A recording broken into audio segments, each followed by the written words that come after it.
but they added a veteran wide receiver that I enjoyed with Emmanuel Sanders. Now, Mitch Trubisky was added as well for the quarterback scheme, but I don't think that was a bad move. I actually like Trubisky. It's a brand new home for him. Buffalo right behind Josh Allen. Mitch can actually benefit from being there. Trey, for as far as the Buffalo Bills go, I don't know if I have this team actually pegged as Super Bowl contenders, but I've seen it out there that they're questioning their Super Bowl bound. I mean, you have Kansas City in the AFC, but can they potentially get over the Kansas City hump and possibly make it to that Super Bowl? My answer is no, but they'll be close, right? They have to have one or two lucky things happen to them for them to lead the Kansas City Chiefs, in my opinion, who got better this offseason, even though they did get rid of one good Sammy Watkins on the offensive side of the ball, receiving core. But I just think that the Buffalo Bills, they upgraded a little bit. I like the Mitch Trubisky move, but that running game is going to have to step up for Josh Allen this coming season because it wasn't there last year as it was the previous year. So it's up to Moss and Singletary to carry that load for the Buffalo Bills to give Josh Allen some help. Now, I tell you straight up, I was totally wrong on Josh Allen. Coming out of the draft, I thought that he was going to be a bust. I thought he was going to be the worst pick in the league. I don't know why they went out and got it, but they're proving me wrong. Josh Allen is probably the second or third best quarterback in this league today, active-wise. I just think that defense needs to shore up a little things as well, too. If they get that defense shored up, but I just think that Kansas City still leaps and bounds over. I still think they're a lot better than the Buffalo Bills just because of the bad man Patrick Mahomes and all the wet Travis Kelce, Tyreek Hill, running back. They upgraded their offensive line. Their defense has got a little bit better too this offseason. The Bills, I think they need to have one or two breaks go their way where like Kansas City falters in the divisional round, but Super Bowl contenders, yes, but they have to have one or two good things happen to them to fall their way to make it to the Super Bowl. I think by far, I think they're the second best team in the AFC, it's probably the third best team in the whole NFL. So it's nothing to laugh about, but I still think that the Kansas City Chiefs are still your Super Bowl favorite team to go make it through the AFC side. Yeah, and George Nino's in here. Shout out to George Nino, a longtime friend of mine. He just wants Cowboy Talk. George, I promise Cowboy Talk is coming. We are covering the NFC East right after the AFC East. So Cowboy Talk is coming. I promise you it's coming. So, yeah, as far as Buffalo goes, man, that's why I've got on who to watch. It's Moss and Singletary. We know what Josh Allen can do. We know that passing game is there. But what you want to do is you want to kind of limit how much you are allowing Josh Allen to rush. So if Moss and Singletary can actually take and move a step forward and make a big difference, this Buffalo Bills team can be really tough. And that's why I think it stands for Buffalo. Like you just mentioned, the running game. The running game has to be there for the Bills. They have two running backs in Devin Singletary and Zach Moss that are very capable of being, 1,000-yard backs easily. I mean, we're talking, maybe 1,200-yard backs here. They've got to step up. They've got to make it easier for Josh Allen. If they do, I see potential for Super Bowl bound Buffalo Bills here. I mean, it potentially can happen. One team that is a lot of hype, man, and a lot of hype is the next one here we're covering on the AFC East, the Miami Dolphins. I mean, this team right here on paper, I mean, it looks really good. You've got a good defense. Tua played pretty good last year. You've got some young guys. You got Myles Gaskin. You're adding a Jalen Waddle. You went out and got a Will Fuller, who's a deep threat for this team. But I think it's kind of like the Cleveland Browns situation where on paper, the Miami Dolphins are looking good. And you think these guys are going to compete. Brian Flores is going to have these guys compete. They're going to compete, but I don't think they're going to be as competitive as people expect them to be. How are you feeling about the Dolphins, man? Are they overhyped? I mean, I know Tua's got to have a good season this year, but can he have a better season than he started off with last year?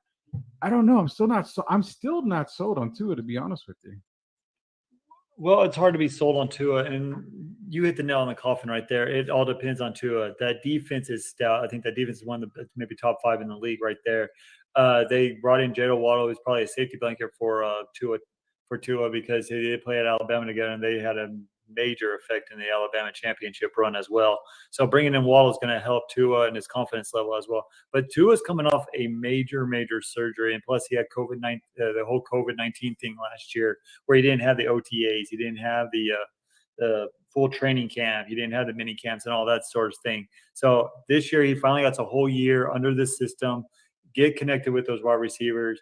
And I think you're going to see a different Tua this year. And if not, then Miami Dolphins are going to have to look. I'd say give it by week 6 to see how Tua is doing and see how the record is and see if that trade option is still open for Deshaun Watson, because there's still talk that they're in, even though Brian Flores came out earlier this week and told the guys that Tua is a guy, but they're struggling. If he's struggling through week 7 before that trade deadline, look for them to pull the trigger on Deshaun Watson by every stretch of the imagination. But he has all the weapons in the world. Like you said, he has Gaskins in the backfield. He has Devontae Parker. He has Waddle. He has Will Fuller as well. So all the pieces are there. The defense is there. Special teams there. They have a great head coach. They have a great system over there in Miami. This team overflourished the last couple of years when they were rebuilding. They still almost made it. They were a couple passes away from making the playoffs last year when no one expected them to do. I actually have Miami as a playoff team as a 6 or 7 seed. I think they'll make the playoffs this year. But are they a threat for the Buffalo Bills in the AFC West? No, I think Buffalo Bills are going to run away with this. But for sure, we got to watch. And you hit it. Who to watch is Tua Tagovailoa, because of last year he had coming off a major injury where we didn't know he was even going to play again, a major hip injury, and now it's hard to come back in NFL because the NFL game is totally different than the college level. Even though you did play at Alabama, it's basically a pro style offense as it is right now. But he had a full year now. He had a couple games. I think he got it. I think he's getting adjusted to how the NFL speed is. And I think he's going to see a different Tua this year. And I think that he's going to carry this team to a playoff berth. Yeah, for sure. We didn't get into the fantasy value for Buffalo Bills. We'll just mention that. Obviously, Josh Allen and Stephon Diggs are must plays for the fantasy values or fantasy football for the Buffalo Bills. I've actually drafted their defense in 6 of 6 drafts that I've had so far. We'll see if I get them tonight at number 7. But I'm all in for Buffalo's defense. Pick them first, baby. But as far as Miami Dolphins fantasy value, I mean, man, this is kind of tough because this is a team that can be explosive. You want to say maybe Tua, God bless you. You want to say maybe Tua in the later rounds would be good. A Myles Gaskin in the later rounds would be good too. Maybe mid rounds. We're talking Jalen Waddle probably has some really big benefits here in a PPR league. You can probably pick him up very, very late in drafts. So definitely Jalen Waddle has some fantasy value here. Outside of that, there's really not much fantasy value here. Do you see anything else that we might be missing? And I mean, you hit that's who I had. Gaskins would be a great third running back, maybe even a flex, depending on the matchup situations. If you get him in late, like 8, 9, 10 rounds. Tua is going to be a good backup. I think he's going to be a good backup for 1 week if your starter's out. Will Fuller, if he can stay healthy, I think that he can make a big difference for this team and make a deep ball. I think especially PPR. He can catch the ball deep down the field. He's going to be your deep ball threats along with Jalen Waddle. If Jalen Waddle is having a good year, then look for him to have a huge fantasy impact on this Miami Dolphins team and on your team for sure. But Waddle, I think he's been – my 4 drafts that I've done already, I think he's been averaging maybe 7th, 8th round. So you can get him pretty late for a good price for a bench and see how he does. And then if he starts progressing, then you can go ahead and start him. But that's all I see in this Miami Dolphins team. And their defense – I could pick up their defense too later, maybe last round or whatever. Yeah, probably the daily fantasy play. The defense would be good. Oh yeah, daily fantasy. So, real quick, man. Again, we are brought to you by Project Spurs and DraftKings. Go get DraftKings. Go get your DraftKings account here soon. Sign up on DraftKings. Use that promo code T. I got it right here. I'm lost for words. TBPN. Use that promo code TBPN when you sign up for DraftKings. Get your account ready for the upcoming season. It's going to be fire. You definitely need a DraftKings account. Use our promo code TBPN. Get you started right away. And speaking of news, man, and this news was a bombshell, man. Newton basically released, bye-bye him over in New England. Mac Jones is the starter. I, for one, did say, I said, I'm not really surprised by it. I mean, the writing to me was on the wall a little bit there for the New England Patriots and Cam Newton. It seemed like he was having a little bit of issues with the coaching staff and also maybe the front office. Bill Belichick doesn't really mess around with anything. I mean, if you're not all in, then he's not all in on you. He's just going to get rid of you, basically. There's a lot of other stuff coming out saying that maybe it's this, maybe it's that. Honestly, man, Mac Jones has looked pretty good at the season. Can starting Mac Jones take Bill back to the playoffs? I've seen some analysts and experts say this is the second best team in the AFC East. I don't know about that. I think it's still too early. You've got some great pieces, but wherever you added pieces, I mean, you added a Johnny Smith and a Hunter Henry. You actually bolstered your defense a little bit with Van Noy and Judon. This team it looks like a good team, but can they be a playoff team, Trey? Well, it feels like this year Bill Belichick's finally getting back to his style offense, right? Last year it was like kind of like a let's fit Cam Newton. Cam Newton fit a little bit of the New England Patriots. It really didn't match very well at the all season long. I know Cam got COVID and everything, but this whole Cam Newton thing with Bill Belichick, this is all sneaky Bill, right? He leaked this story to the press that, hey, he went out to a different team doctor after he got permission. Bill Belichick knew what he was doing. He wanted to start Mac Jones. He didn't want to play Cam Newton. So that's why he went out and made it this. The Patriots went out and leaked this story, and they made Mac Jones. Mac Jones is a perfect fit for this New England Patriots team for what Bill Belichick wants to do. Bill Belichick wants to run the ball. He has even though they just traded Sony Michel away, they still got a ton of running backs that they're going to use. You don't know what you're going to use in this. You don't know what running back he's going to use in each different game.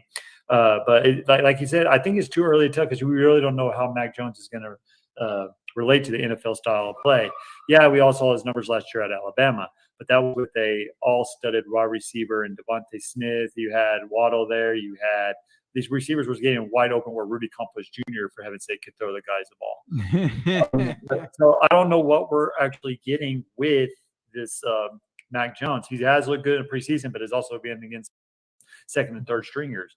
I'm anxious to see how his first team. I think it's too early to tell. I think this is a whole Bill Belichick effect that people are picking them second in the NFC or the AFC West.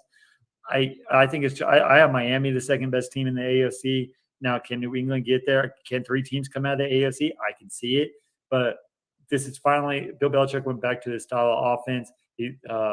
McDaniels, this is what they want to do. They want to run the ball, play action, all that fun stuff.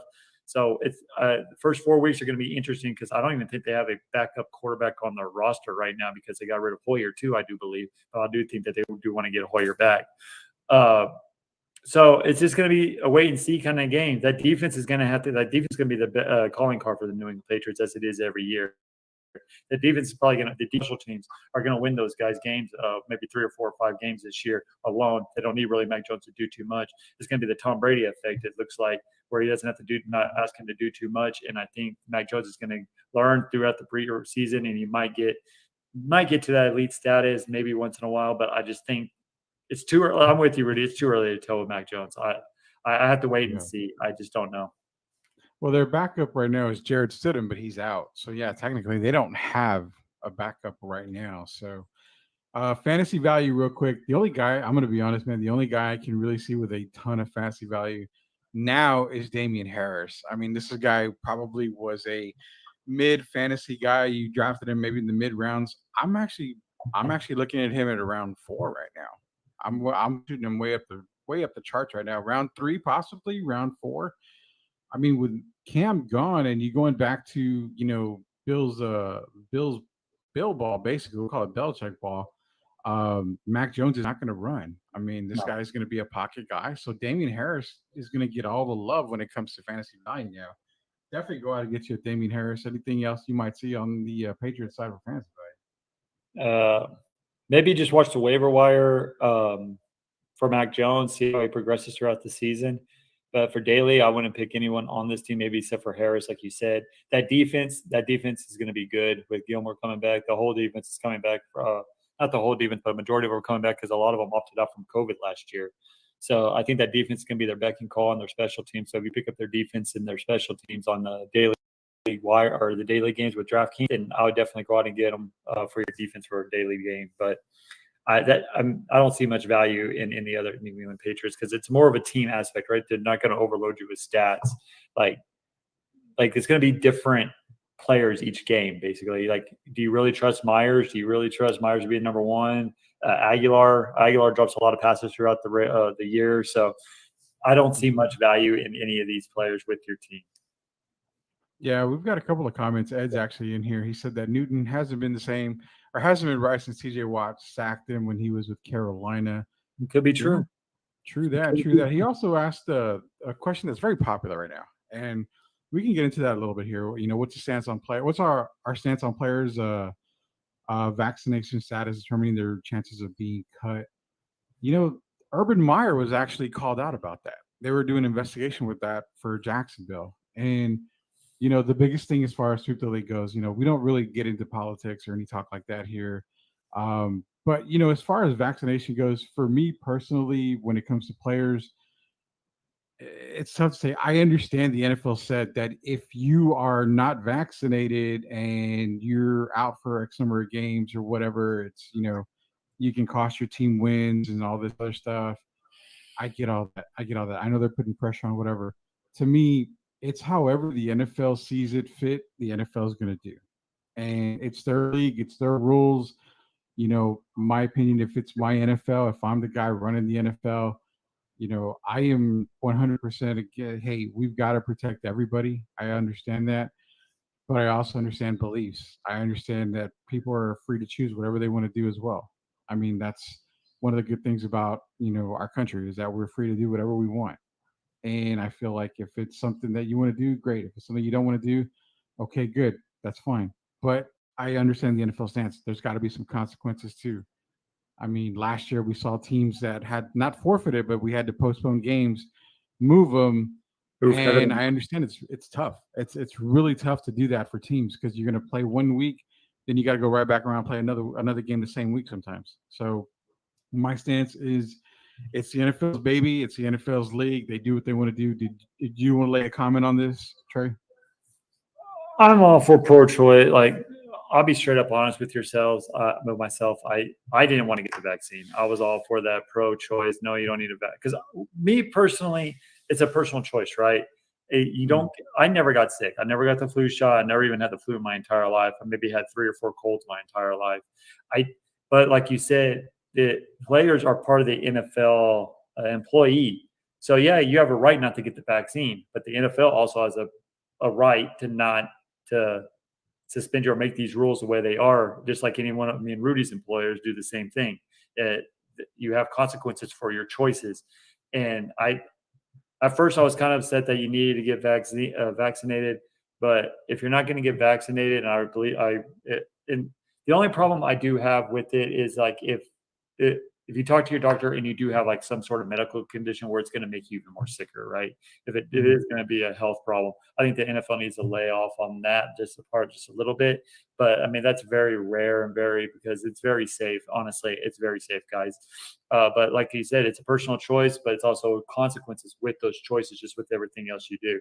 I know a lot of people use the seatbelt analogy where you have to wear a seatbelt, speed limits, all this. Yeah, you can go over the speed limit, but if you break that rule, then you're going to get a ticket or a fine. So basically, it's the same thing here.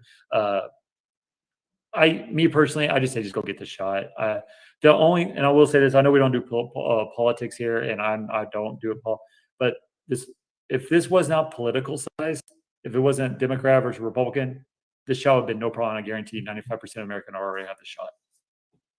Yeah, true. And, you know, Eddie does make the same point that we were saying too. It's freedom of choice doesn't mean free from consequences. Exactly. I mean, it's kind of like it's the NFL's league. I mean, they're free to do whatever they want to do. If they feel like 100% of their players need to be vaccinated, then I mean that's their call. It's a privately owned business. I mean, so they make their call, and you know, it's to me, like I said, you know, if you choose not to, fine by me. I mean, I don't.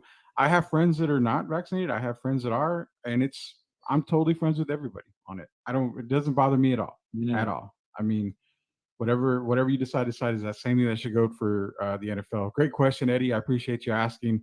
Like I said, we don't usually talk a lot of politics on here. We hardly ever do, but this isn't really a political type thing. It actually was involved with Urban Meyer in the investigation. Cam Newton was actually involved with questioning because Bill Belichick was questioned about that kind of stuff as well too. So just moving right along here, the New York Jets, man. You know, the last team that we're covering here on Sweep the League for the AFC East. Before we get into Trey's favorite and everybody else's favorite, the NFC East. This is brought to you by Project Spurs and DraftKings. Go get that DraftKings account. Fantasy football is right around the corner. Use that promo code TBPN to get your account going. Get ready for fantasy. And they also do college football. College football starts tomorrow. So definitely go get that account. Get ready. North Carolina wins their first game on Friday at 5 o'clock. So I just want everybody to know that right there. The New York Football Jets, Jets, Jets. How good can this team really be, Trey? 2 wins last year. Do we see 2 wins again, or do we see 3? I'm going to go out on a limb and say we see 3 wins this year from the New York Jets. But I expect Zach Wilson to be one of the better rookie QBs this season and put up some really good numbers. I just don't think they are ready to win 5, 6, 7 games. I still think they're a 3 to 4 win team, but we're going to see Zach Wilson emerge this year. You gave me the wow. Why did you give me the wow? I just can't believe you're high on Zach Wilson. Everyone's high on this guy. I just don't understand. And I'm here to admit, if you've been watching our show every Wednesday night, I've been a hater on Zach Wilson. I said he's going to be a bust. I said he's not going to be paying. Justin Fields is going to be 10 times better than what Zach Wilson is. And I think Justin Fields should have been number 2 overall quarterback. And I still stand by that. But saying that, I'm glad Justin Fields wasn't number 2 quarterback because then you have to go to this god-awful organization, the New York Jets. But I'm here to admit I might be turning a little bit with the Zach Wilson thing. He looked pretty dang good this preseason. Now, it is preseason. He's playing against basically second and third stringers. He ain't playing against elite defenses and stuff. What is he going to do against the Bill Belichick's defense? What is he going to do with the Miami Dolphins defense?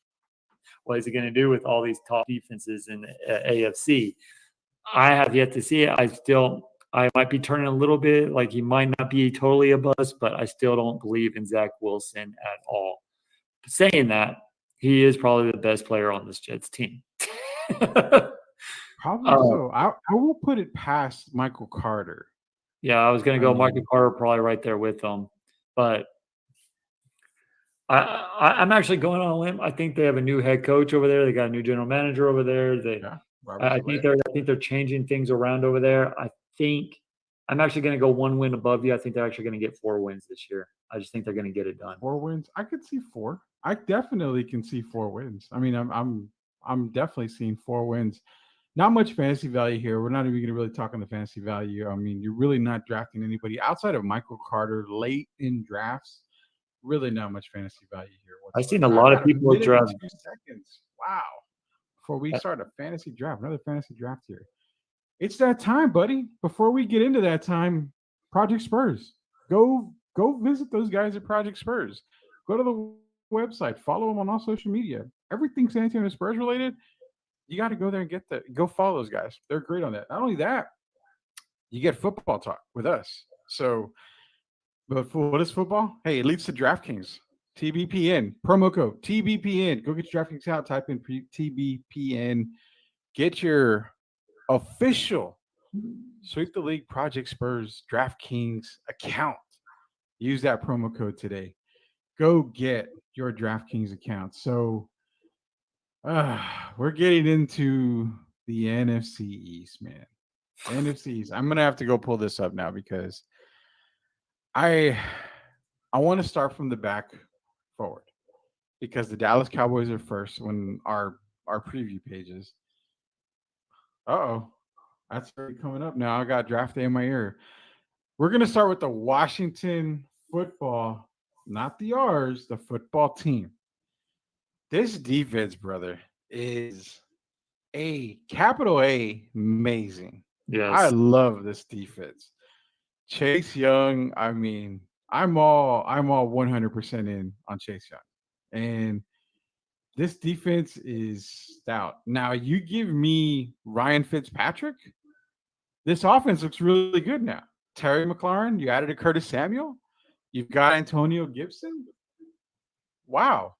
Could this be the best team in the NFC East? I know you're going to say no because of your Cowboys, but come on, Trey. This is probably going to be the best team in the NFC East. Prove me wrong. No, I mean, no. I think the NFC East is a two-team race. I think it all depends on Dak Prescott, his health, and I think it has to do with the Dallas Cowboys defense, and I also think that it has to do with Ryan Fitzpatrick. And then what he gonna have to? What Ryan Fitzpatrick are we gonna get? Right? Are we gonna get the 6th interception Ryan Fitzpatrick a game, or are we gonna get the 6th TD one?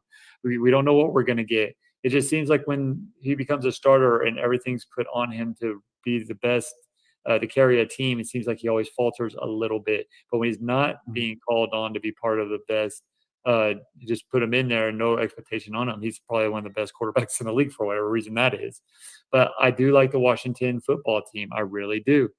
I like their defense. Like you said, you have Chase Young. You have those nasty boys on the defensive line. They're going to give a lot of teams hell with the offensive line. They're going to sack the quarterback quite a few times. That defense on the back end is going to be stout. That defense is going to carry that team just like it did last year. But I do like their offensive weapon, Terry McLaurin. I like Antonio. I like this team. I don't. I'll give you my prediction at the end of this segment, but I'm going to give you a little teaser. But I do think it is a two-team race between them and the Dallas Cowboys. I do say that, yes. You really, really do. George Nino's in here. He's a huge Cowboy fan. LOL. Oh my God. I know. But I really do think that Washington is probably the best team in the NFC East. That's just my personal opinion. Definitely a team on the rise is the Philly. Go ahead. What do you got, Trey? I will say this: they do have the best head coach in that division. Not overall in the NFL, but in that division, they do have the best head coach. A guy who's actually been. I know Mike McCarthy went to the Super Bowl, but come on, Aaron Rodgers basically carried that team to the Super Bowl. Had nothing to do with Mike McCarthy.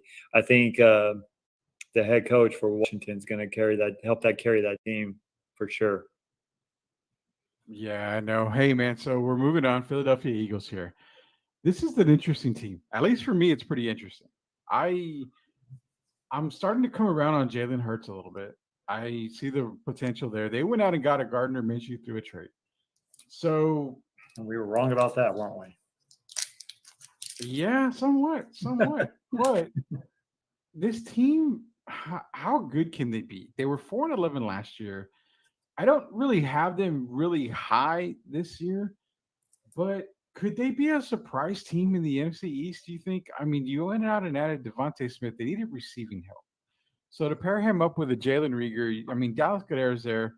The defense is not great, but it's not bad. I mean, this team looks like they can compete. I think can we be real, man? This is probably the better or one of the best 4-11 teams, period.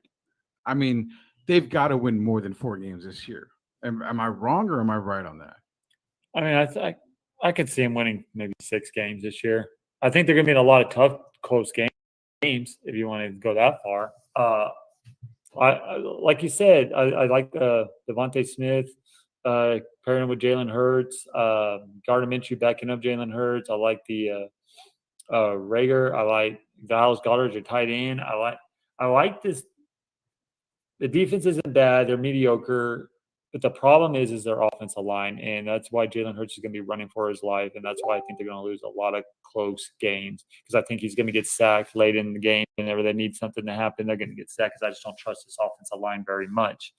But there is a new head coach, a new regime. It ain't Doug Peterson anymore. It all depends on Jalen Hurts and how accurate and how good he is, how much work he put in this offseason and how good he's going to be during the regular season. He's going to be running. He's going to have to make a lot of play, which he is capable. We saw that at Alabama and at Oklahoma a couple of years. So it's up to him and how he's going to handle the pressure that he's going to get in his face each and every week. probably each and every series for the most part. And can there be a number one? Like, I don't see a true number one wideout receiver right now for the Philadelphia Eagles. Could it be Jalen Reagor? Could it be a Devontae Smith who's going to be a rookie this year?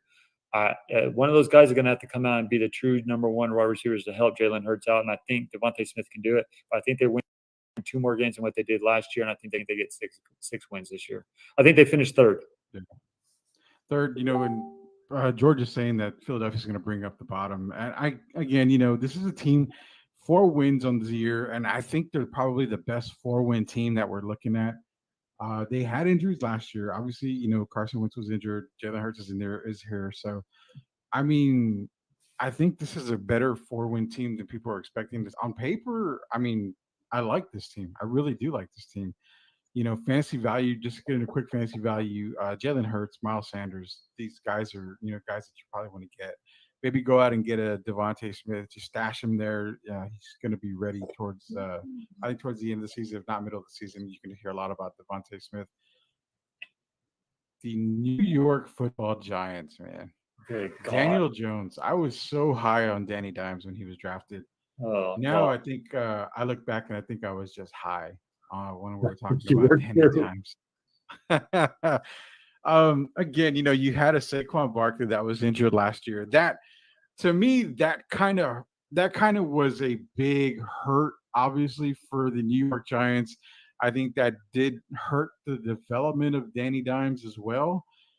But at the same time, that should have been Danny Jones's time to shine. 6-win team, not bad for a team that wasn't that great. What did they do? They went out and drafted a Kadarius Toney. They got a Kenny Golladay. So their receiving core, adding to the Sterling Shepard, is good. I mean, they've upgraded their receiving core for sure. Kyle Rudolph is the tight end. Why? Because Evan Ingram cannot be trusted anymore. I can't stand trusting Evan Ingram anymore. This is the year Daniel Jones has to be the man. Can we say that and scream that from the mountaintop? If Daniel Jones has the year of his life, this Giants team is easily 8-9 win team. Easily. Can Danny make that jump, Trey? Everybody in New York is counting on us to sell them on Daniel Jones. Me personally, I'm not going to not sell on him yet. I still believe in Danny. I just don't know how much anymore. I sold on Danny Dimes when he was wide open to score a touchdown. He tripped over his own feet and didn't score a touchdown. So I'm out on Danny Dimes a long time ago. I never really liked Danny Dimes coming out of college. He was just a product of the Duke process that the same quarterbacks coach that helped Peyton Manning, Eli Manning, and all those great camps and everything like that. There's times he looks right. There's times he looks like he could be an all-pro quarterback. And there's times he's the worst player in the NFL. So like you said earlier, that this is it for Danny Dimes. The New York Giants are going to have to choose after this year if they want to go after a quarterback next year, or are they going to stick with Danny Dimes as your future. And if he doesn't prevail and become elite, probably this, I would say, second best quarterback in that division, then you need to go out and get back. But I mean, I just don't trust this team. They did get great at wide receivers, but how good is your wide receiver if you don't have a good quarterback that doesn't throw accurate enough to get it to you and let you make those plays that you can make in the open field? Kenny Golladay is a great addition, but I just don't trust Danny Dimes. Like I said, over and over and over again, I don't trust a guy who can just trips over his feet all the time and had an easy chance to score. So I just think that it's up to Danny Dimes to carry this team. If Danny Dimes has a hell of a season, look for the New York Giants to possibly contend with the NFC East crown. Remember, they're only a Doug Peterson benching Jalen Hurts away from making the playoffs last year at a 6-10 record. They got hot at the end of the year. So can they catch lightning in a bottle twice? I don't think so. I think they move on from Danny Dimes, but this is it. This is his final year to prove himself. So good luck, Danny Dimes. Yeah, for sure, man. Hey, sign up with DraftKings today. Again, use that promo code TBP and get your account ready. Fantasy football season is right around the corner, as well as college football starts tomorrow. They've got all types of games there for y'all to play out there. So go get that DraftKings account today. TBPN is the promo code to use for your DraftKings account. Ladies and gentlemen, we are ready to move on from the New York Giants, the Washington football team, and the Philadelphia Eagles. Everybody that is tuning in right now is definitely waiting for this next team. We're going to spend a little bit of time on this team. Why? Because it's America's team. It's Trey's team. It's the team that everybody in the NFL wants to talk about. That is one Dallas Cowboys. Jerry Jones loves him some glory hole, as we've heard in the past. Oh my God, does Jerry he? Jones loves some Whataburger, as we're finding out very quickly on Hard Knocks. Hard Knocks is the perfect title for this Dallas Cowboys team. Dak Prescott goes down last season. They have a terrible season, 6-10. Dak is back. We've heard questions about Dak possibly still being injured, but then those went away. I'm going to give this to you because, again, another team on paper looks really good. People are screaming Super Bowl in Dallas. People are screaming Super Bowl in the state of Texas. I'm not buying it. I can't trust them. I'm not screaming Super Bowl. I've got Washington as the best team in the NFC East. So, talk me from that ledge. Can you convince me that the Dallas Cowboys are the team to beat in the NFC East? I seriously doubt you can. George St. Jones will not be with the Giants after this year. Probably not. Will Haverland's in here. He's worried about CeeDee Lamb now. Again, CeeDee Lamb's out. Yeah. COVID. I mean, he should be back soon, but CeeDee Lamb's out. Can you prove to me that this Cowboys team is going to be better than Washington? Trey, this is your time to shine. Go for it. My time to shine. Okay. They hold the brakes, Dallas Cow. Every year we hear this, right? That's why people hate us Dallas fans. Every year, we're going to the Super Bowl. We got the best. Hump the brakes. Remember your defense from last year? Almost dead last year. I know they brought in Dan Quinn to simplify things, and it's what he's done. But have you seen them in the preseason? Trevor Lawrence, who's having an awful preseason, made that secondary. I know it was second and third string, but at the same time, some of these guys are going to play during the regular season. Made them look pedestrian and made them look like they didn't belong. They look like a college football team more than an NFL team. Trevor Lawrence only missed one pass, threw a couple touchdown passes, and looked very good in the preseason game. Now, CeeDee Lamb I'm not worried about CeeDee Lamb. He got double vaccinated. He's not feeling any symptoms. He was just in protocol. He will be back next week for practice. I think he might even be back tomorrow for practice. I'm not 100% sure on that. But CeeDee Lamb is having one hell of a camp this year. I think he's going to be. I've made a prediction that he's going to be top 5 wide receiver this year. If you see what he did in the highlights at the training camp and Hard Knocks and everything like that, he looks like a bona fide stud in this league. You can compare that to Amari Cooper. Amari Cooper's another question mark. Can his feet stay healthy enough? He started on the season on Publix, only got one couple snaps in the preseason. Can he stay healthy throughout the regular season? And then Michael Gallup. Everyone's high on Michael Gallup after last year, but he kind of faded out at the end of the year, and he missed a lot of good passes from the backup quarterbacks. Now, what I like what Dallas did today, they cut both Gilbert and they got Minshew yesterday. And then they went in. Everyone wanted Cam Newton to come in. Well, they're not bringing in Cam Newton because why? Because Dak Prescott's making $43 million a year. And if Cam Newton doesn't want to get vaccinated, and then he's in a quarterback room, he gets COVID. Guess who else is going to be in COVID protocol? Dak Prescott. So therefore, you don't have your backup. You don't have a quarterback or a backup quarterback for that stretch of imagination. So it all depends on health for the Dallas Cowboys. Can Dak carry this team? Yes, we've seen that Dak is the leader of this team. We've seen him carry to a 13-3 record. We've seen it's up to Dak and Zeke. Zeke has come in as well as the fittest he's ever came in training camp. He lost 15 pounds. He looks like he's running the ball hard. He looks like he's engaged. He's helping other running backs come out and everything.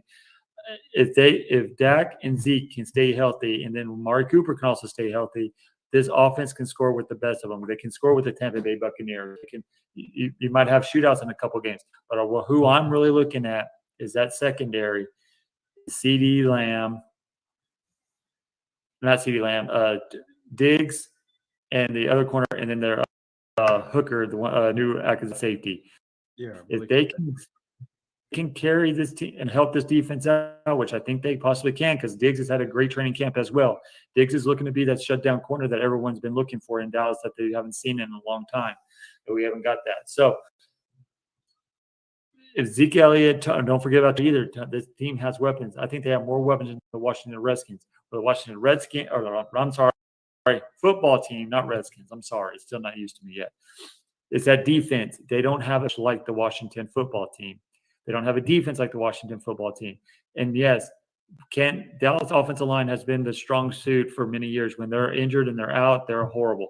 When they're all healthy, can Tyron Smith play 17 games or 16 games? I don't think he can with that back and his aging back. Can Zach Martin? Can all these other guys? I don't know. But that's going to have to be your strong point to carry this team and keep Dak Prescott healthy, because Dak Prescott is not going to run the ball as much as he used to, especially with 2 surgeries on that this dislocated ankle. So DeMarcus Lawrence is going to have a good year after signing his contract. Leighton Vander Esch, I think he's going to have a backup year. He was mostly injured last year. Key addition, Michael Parsons. Parsons is going to be a hell of a pickup for the Dallas Cowboys. They have a good linebacking core if they stay healthy. If the Dallas Cowboys defense can be not best, but they can be mediocre for top 15, 14, 13, that range in the scoring that this Dallas Cowboys team can do, I look for them to be NFC East champions. Bullshit. I'm telling you. Who has the better offense, Rudy? Whose offense would you take now? Okay. Okay, so we're gonna be for real on this. Offensively, yes, I would take Dallas's offense all day. And George was saying the offensive line for Dallas is the key. He's right. I mean, the key for the Dallas is offensive line.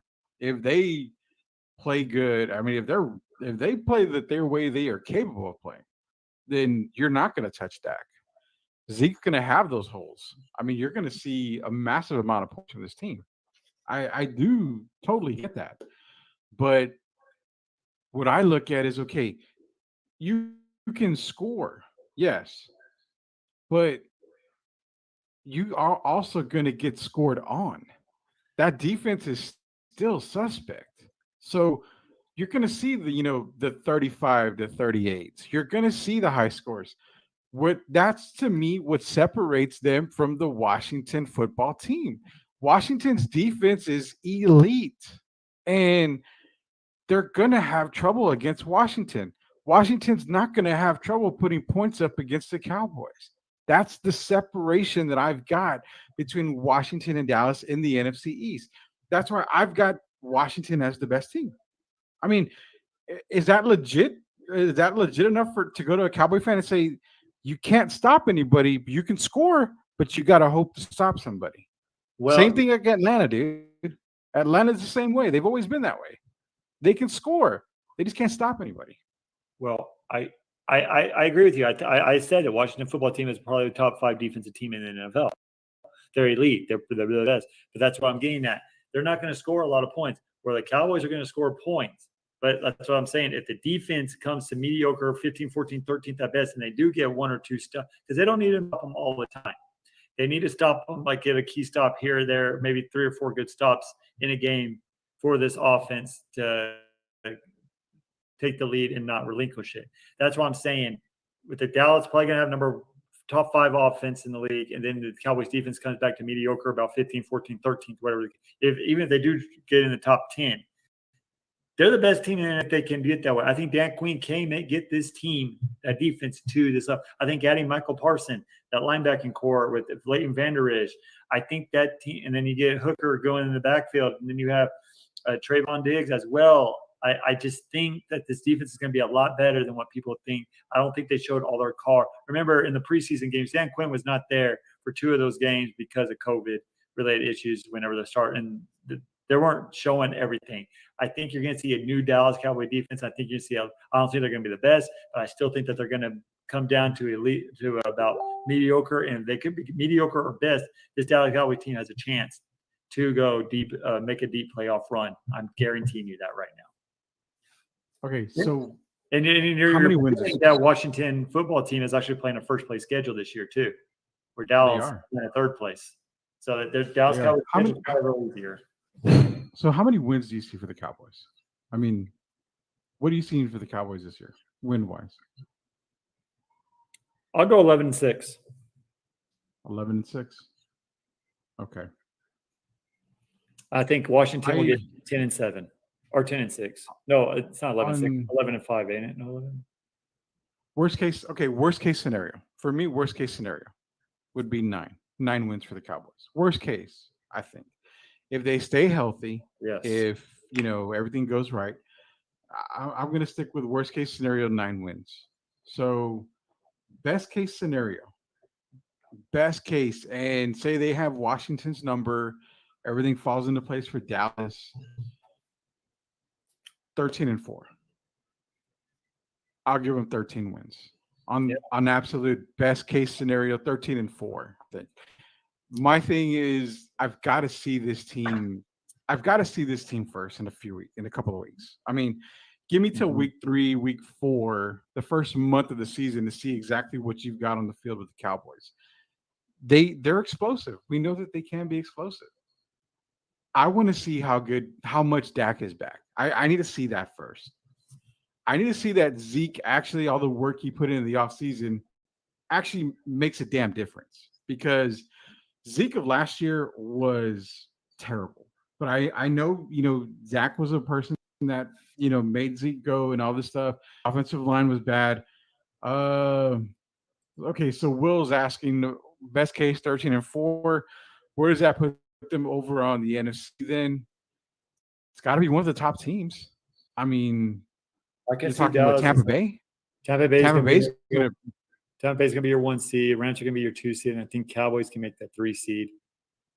Remember, only one team gets a bye this year, too, with the 17 playoffs. So Tampa Bay's going to get that bye. And I think the Rams are going to be right on their tail. I think the Cowboys are a distant third with that. I think ideally, I mean, well, maybe the Packers. I don't believe in the Packers this year, though, either. So, well, let's be real.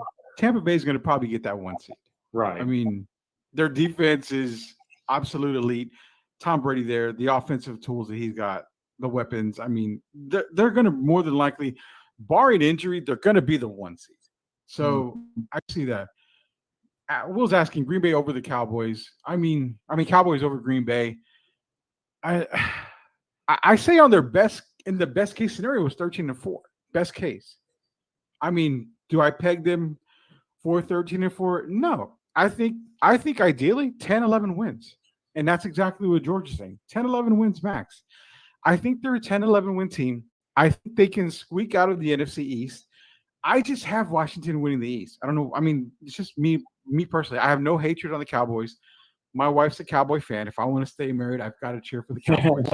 So I do have investments into the Cowboys basically, but I don't know why I'm so high on Washington. I think it's that defense. I think it's a really good defense. I think with the addition of Ryan Fitzpatrick makes that much more of a difference for the Washington football team. You don't have Dwayne Haskins anymore. You don't have a problem. You have a veteran quarterback who has shown he can lead teams in the past. So that's where I'm giving them the edge over the Cowboys. But I can also see the Cowboys being the best team in the NFC East and one of the better teams in the NFC itself. I mean, I agree with you. This is the hard part about the Cowboys. It's America's team. They sell you on being the best, and they come up short a lot of times. So apparently last time the Phoenix Suns were in the finals, the Cowboys won the Super Bowl. Apparently the last time the Bucks won the championship, Cowboys won the Super Bowl. So we did see the NBA Finals, the Phoenix and Milwaukee. Could this be Super Bowl year for the Cowboys?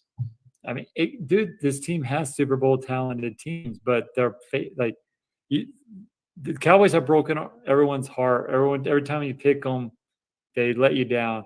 And then the year Tony Romo goes down, right in preseason, our faithful season's over. And Dak Prescott and Ezekiel lead them to a 13-3 record.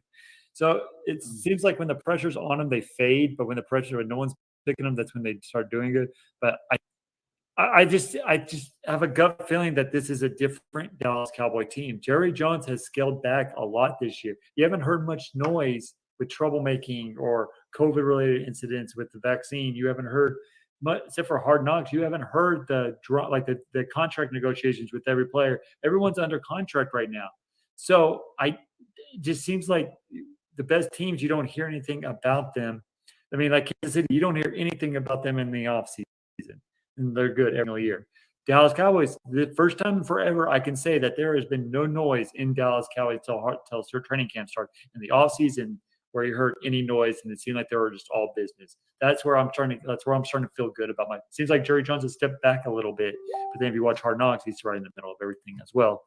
But I just think that Jerry Jones is finally figuring out that, hey, he's getting older. He's almost 80 years old. He's not going to live. He can't be the owner of this team much longer before he hands the reins over to Stephen Jones.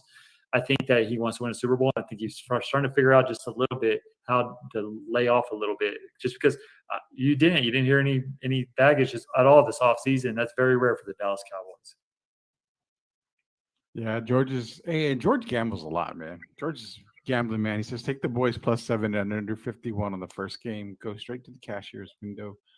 I would say that. Yeah, I definitely would take the Cowboys. I mean, it's the opening. It's the first game of the season. Yeah, everyone's picking Tampa Bay to win this game, in which they should. Tampa Bay's a better team, but I just think it's going to be ring night. It's going to be emotional. And Dallas wants something to. I think the game's going to be a lot closer than what everyone's saying it is. I think Dallas is actually going to lose by 4 or 3 points. I think. Yeah, and that's why I'm saying take. I would take +7 is massive in football. Well, in NFL, it's huge. It's huge. Yeah. So yeah, if you're getting +7 under 51, I definitely can see that. My thing is, as before we get off on the Cowboys here, yeah, Will say McCarthy's still their head coach. Yeah, he is. But Will brings up coaching, and this is where I'm going to go with my Cowboy take here. The difference maker, and I can't believe I'm saying this because I hated the guy who was in Atlanta. Dan Quinn is the difference maker for this Cowboys team. You've got a guy who was the DC in Seattle, Legion of Boom. So why can't he bring that same style, that same Legion into Dallas, and you get the doomsday defense?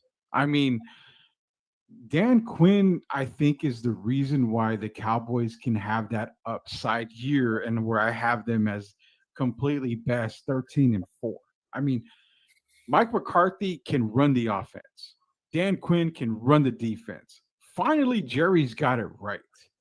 He doesn't have Jason Garrett clapping his ass away and doing this and that. No, he doesn't have, Wade Phillips and his flabby underarms shaking all over the place and, doing the defense, but no offense. This is a team put together that is going to be well coached. I do, and that's why I say Dan Quinn is going to make the difference on this Dallas Cowboys team. That's why I've got him at 13-4, at best 13-4. So prediction, Trey, you said you're going to give me a huge prediction at the end here. Are you predicting your Cowboys to win the Super Bowl? I'm picking the Dallas Cowboys. You're hearing it here first. To make it to the NFC Championship game. NFC Championship game. Right, which is a big deal for the Dallas Cowboys. So are we thinking an NFC Championship game is going to be the Cowboys, Rams, Cowboys, Bucks? One of the two. Cowboys, Bucks. Cowboys, Bucks. I actually like Rams and Bucks. I was going back and forth, but I think the Rams are going to get. I don't trust Matt Stafford to stay healthy. I don't. I think something's going to happen. I just don't. I think something's going to happen in the playoffs where they're going to lose in the second round. Yeah. Maybe so. Maybe so, man. But where the podcast gives wild and crazy takes, you have to love Sweep the League. Yeah, we tend to go off the rails a lot. We tend to give some crazy ass takes for sure. Hey, real quick, man. Again, Sweep the League is brought to you by Project Spurs and also DraftKings. DraftKings, go use that DraftKings promo code TBPN. Get your DraftKings account now. College football starts tomorrow, actually. They got some games tomorrow. Quick shout out, man. Last time I saw UTSA was +6. Now they're +5.5. I think they were down to +5. You should have taken UTSA when they were plus 6.5 because No I crap. think they're gonna pull off a nice little upset over Illinois this weekend. But They could. we've Yeah, we've previewed what's that? I said, yeah, they should because Illinois they lost their starting quarterback last week. They have a good chance. I like what Mike Traylor's doing over there at UTSA. This team is up and coming. They went to the first bowl game in a long time last year. I like what this team is doing. Pick UTSA. If that's the spread line, I would probably go UTSA in that one for sure. Oh yeah, definitely. If it's at 5.5 still, even 5, I would definitely do that. I mean, there's no doubt in my mind.